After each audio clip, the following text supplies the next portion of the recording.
Sebanyak 10 unit ruko semi permanen di Kedai Blangara, Desa Krungmanyang, Kecamatan Kutamakmur, Aceh Utara, ludes terbakar pada hari Rabu 5 Juni 2024 sekitar pukul 18 waktu Indonesia bagian Barat. Kebakaran diduga berasal dari mesin genset yang dihidupkan oleh salah seorang pemilik ruko karena listrik sedang padam di lokasi tersebut.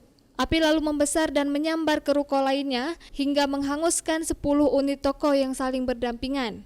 Kondisi ini diperparah lagi karena letak lokasi yang jauh dari pusat armada pemadam kebakaran. Warga berusaha memadamkan api dengan alat seadanya, bahkan warga menggunakan air minum gelas kemasan untuk memadamkan api dengan cara melempar ke ruko yang belum terbakar. Warga juga berusaha menyelamatkan barang dagangannya yang masih bisa diselamatkan dari amukan si jago merah.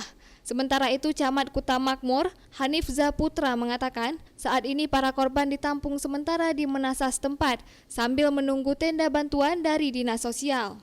Dugaan api berasal dari genset. Ini masih dugaan, Pak. Masih dugaan api berasal dari genset. Saat ini yang sudah terdata jumlah daripada kakak yang terdampak dari kebakaran ini sebanyak 10 kakak dengan jumlah jiwa sementara yang terdata 34 jiwa, sekitar 10 ruko. Untuk sementara ini kita sedang berkoordinasi dengan pihak Dinas Sosial untuk dapat disediakan tenda-tenda darurat untuk saat ini. Dan hal lain juga kita sudah menyediakan lokasi penampungan sementara di Musala Menasah Krungmanyang.